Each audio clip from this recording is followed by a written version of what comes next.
Hello मेरे प्यारे दोस्तों, आई होप आप सब बहुत अच्छे होंगे।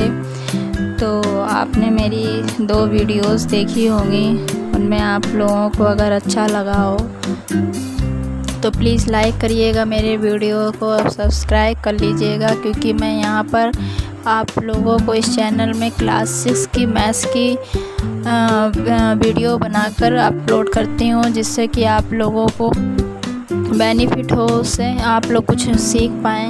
मेरा पूरा प्रयास है कि मैं पूरी मेहनत से आप लोगों को सिखा रही हूँ।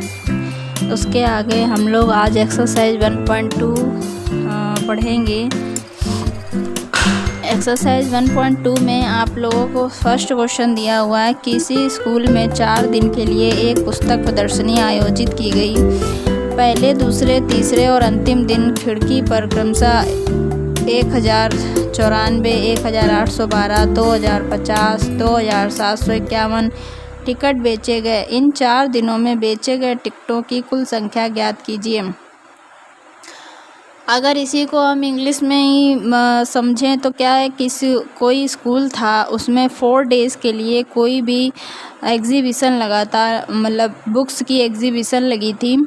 उसमें first day, second day, third day और लास्ट डे में इतने टिकट बेचे गए, मतलब कि सोल्ड किए गए। तो इन 4 दिनों में जो टिकटों की संख्या है, मतलब उनकी टोटल नंबर आपको निकालनी है कि कितने जो टिकट थे वो टोटल नंबर में आपके सोल्ड हो गए हैं। तो आप इस तरह के जब क्वेश्चन पूछा जाता है कि आपसे पूछा जाए टोटल, कुल का मतलब होता है, कुल मतलब होता है कि ऐड करना है आपको, जितनी भी आपको सारी नंबर्स दी गई उनको मिलाकर आपको ऐड कर देना है। ठीक है, कैसे ऐड करेंगे? अब आप पहले यहाँ पर लिख सकते हैं कि फर्स्ट डे, यानी कि पहले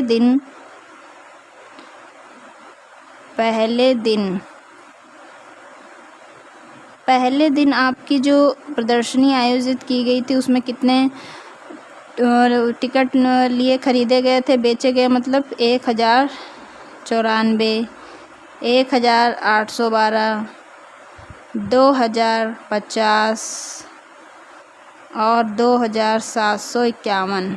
ठीक है, तो कुल मतलब होता है, टोटल पूछा जाए इंग्लिश में या कुल पूछा जाए तो इसका मतलब होता है हमें सारी जो नंबर्स दी गई हैं उनको हमको ऐड कर देना है, प्लस कर देना है। तो प्लस करेंगे तो क्या आ जाएगा, 4, 2, 6, 1, 7, 9, 1, 10, 5, 15 और 5, 20, 2 यहाँ पर हासिल लग जाएगा कैरी, 8, 2, 10, 7, 17, 1, 1, 2, 2 और 1, 3 जो कैरी वाला था, 2, 5, 2, 7। तो आपका जो आंसर आएगा वो कितना आ जाएगा, मतलब कि आपकी जो प्रदर्शनी लगी थी उसमें अगर चारों दिन का मिलाया जाएगा तो चारों जब हम लोग ने काउंट किए, टोटल किया, तो उसका हमारी टिकट कितनी, कुल टिकट आप लिख सकते हैं, कुल टिकटें इक्वल टू 7,707।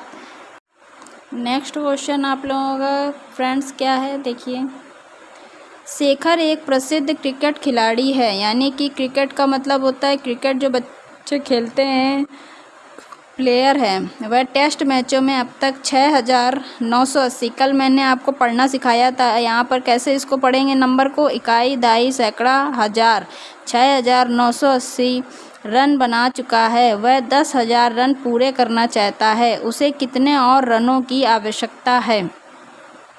इंग्लिश में अगर इसको समझने की कोशिश करेंगे तो ऐसे रीड करेंगे, Shekhar is a famous cricket player और वह टेस्ट मैचों में 6,980 रन बना चुका है और वो 10,000 रन पूरे करना चाहता है, तो उसे कितने और रनों की मतलब ज़रूरत है, नीड है। जैसे कि मान लीजिए आप लोगों के पास में अभी 10 रुपीज़ हैं, ठीक है, आप लोगों को 20 रुपीज़ बनाने हैं, तो आप बताइए कि आपके पास में अभी और कितने रुपीज़ आ जाएं जो 20 बन जाएं। 10 + 10 करेंगे ना, आप लोग का आंसर यही आएगा, 10 + 10 कर देंगे। ये कैसे आया, ये ऐसे आया कि ये जो 20 दिया हुआ है इसमें हम ये जो आपको 10 रुपीज़ दिए थे इसको माइनस करके देख लेंगे कि हमें कितने रुपयों की अभी अभी ज़रूरत है। तो 0 2 1 जा 2, 2 में 1 आप सब्ट्रैक्ट करेंगे या 2 में 1 सब्ट्रैक्ट करेंगे, घटाएंगे तो 1 बचेगा, तो 10 रुपये निकल के आए। ऐसे ही ये वाला क्वेश्चन करेंगे, मतलब कि आपको जो इसमें खिलाड़ी था उसके पास मात्र 6,980 रन थे। उसके बाद में उसको कितने बनाने हैं? 10,000 रन बनाने हैं अभी, तो उसको ज़्यादा बनाने हैं, उसके पास में कम रन हैं अभी, तो ज़्यादा उसको बनाने हैं, इसका मतलब कि अभी कम है यहाँ पर। तो 10,000 जो आपको दिए गए हैं इसमें हम देख लेंगे कितने कम पड़ रहे हैं, तो इसको क्या कर देंगे, इसमें माइनस कर देंगे। जैसे ही माइनस कर देंगे हमको ये पता चल जाएगा कि इसमें कितने रन अभी हमें और बनाने की ज़रूरत है। 0 से 0 माइनस करेंगे तो 0 ही आएगा। 10 में 8 गए 2, ये आपको सब्ट्रैक्ट करना आई हो पाता होगा, लेकिन चलो मैं सिखा देती हूँ। यहाँ पर 0 है, 0 से कोई नंबर सब्ट्रैक्ट नहीं होती है, तो हम क्या करेंगे, फिर इस 0 से लेंगे, फिर इस 0 से, तो इसके बाद में सबसे पावरफुल नंबर यही है, तो इसी से ही ये ट्रांसफ़र होता रहेगा। यहाँ पर हो जाएगा 1, तो 1 यानी 10 हो गया, 10 में 8 गया 2, फिर यहाँ पर भी 10 हुआ था तो यहाँ 9 में 9 गए 0, यहाँ पर भी 9 बचा क्योंकि यहाँ से 1 ले लिया था इसने, तो 9 में 6 गए 3, यानी कि आपका आंसर आ जाएगा 3020 रन। अगर आप इसमें अगर आप जोड़ के देखेंगे 6,980 में 3020, आपका आंसर सही आ रहा है कि नहीं, तो आप उसको चेक कर सकते हैं। 0 8 2 10 9 1 10 6 3 9 1 10, 10,000। देखिए 10,000 रन निकल के आ गए, इसका मतलब मेरा आंसर जो है वो सही आ रहा है, करेक्ट आ रहा है, क्योंकि इतने ही रन जो है उसको कम पड़ रहे थे। अब हम लोग नेक्स्ट क्वेश्चन की ओर बढ़ेंगे। नेक्स्ट क्वेश्चन क्या है भाई, देखिए आप लोगों को मैं जो भी पढ़ा रही हूँ तो मैं ये सोचती हूँ कि हर एक बच्चे को आए, वो चाहे।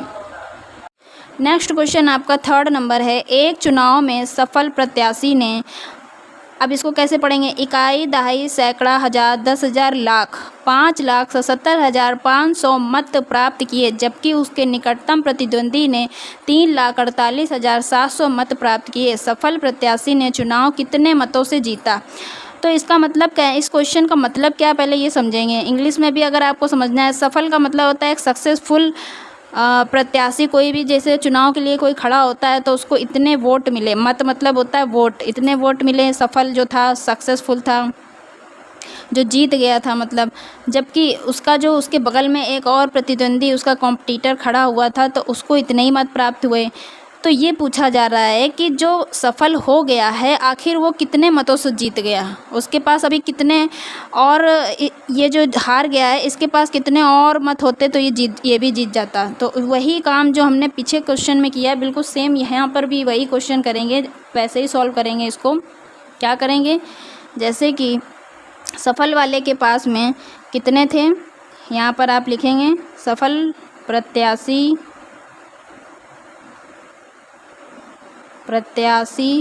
मत आपके कितने हैं,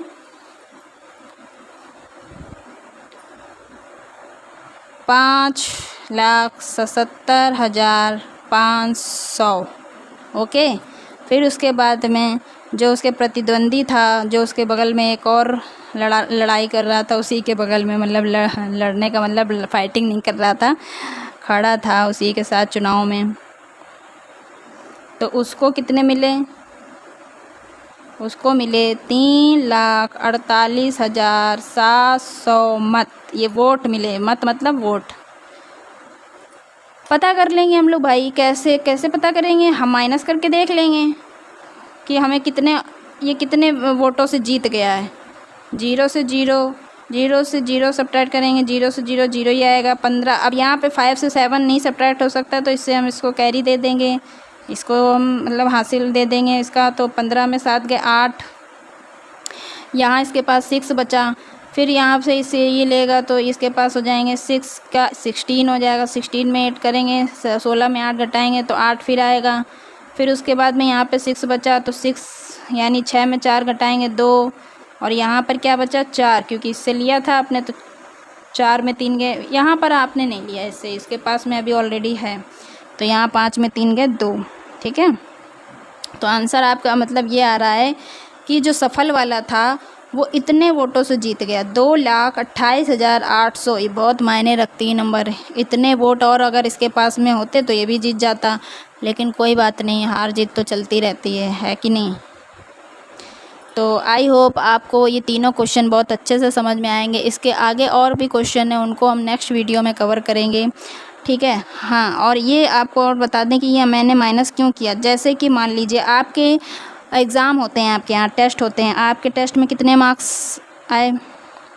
मान लीजिए आपका 500 का एग्ज़ाम था और 500 में आप खाली कितने मार्क्स लाए हैं, आप 200 लाए हैं, ठीक है। 200 आप मार्क्स लाए हैं और आपको लाने कितने थे, 500। और जो फर्स्ट आया या जिसके अच्छे मार्क्स आए उसके कितने आए, उसके मान लीजिए 400 या 400 नंबर आ गए। 400 थोड़ा बड़ा बड़ा लिख देते हैं, 200 मान लीजिए आपके आए, और जो आपसे पढ़ने में होशियार है या उसके किसी भी कारण से 400 नंबर आ गए, ठीक है। तो वो कितने आखिर उसके मार्क्स ज़्यादा आ गए और आपके नहीं आ पाए, तो कैसे निकाला आपने। यहाँ तो छोटी नंबर है, आप इजीली बता देंगे कि यहाँ पे 200 कम लग रहे हैं, तो 200 और होते तो हम भी भाई अच्छे नंबर ला सकते थे। तो ऐसे क्या करेंगे, 200 आया कैसे, 400 में हम माइनस करते हैं 200 को, तभी 200 आता है। जब भी इस तरह के क्वेश्चन आए कि वो कितने मतों से जीत गया, उसके पास में अभी कितने रुपए और होते तो इतने हो जाते, इस तरह के जब भी क्वेश्चन आते हैं तो हम माइनस करके देख लेते हैं। जैसे कि कभी क्वेश्चन पूछा जा सकता है कि आपके पास में अभी 5 रुपये हैं और आपको 10 रुपये बनाने हैं, तो आपको अभी कितने और रुपयों की ज़रूरत है, तो 5 रुपये की और ज़रूरत है। कैसे निकाला, 10 - 5, तो 10 - 5 5 रुपये हो गए, ठीक है। तो आई होप मैं आपको बहुत अच्छे से समझा पाई होंगी। अगर आपको कोई भी डाउट होता है या कुछ भी बात समझ में नहीं आती तो आप मुझे कमेंट सेक्शन में ज़रूर बताइए। मैं कमेंट सेक्शन ज़रूर पढ़ती हूँ और पढ़ूँगी भी, जिससे मुझे भी पता चले कि मैं आपको समझा पा रही हूँ कि नहीं समझा पा रही हूँ, या आपको मेरी वीडियो अच्छी लग रही है कि नहीं। आप लाइक करेंगे तो मुझे भी मोटिवेशन मिलेगी आगे वीडियोस बनाने के लिए। तो आज की वीडियो में इतना ही, कल मिलते हैं आप लोगों से, तब तक के लिए bye bye, take care, thank you friends.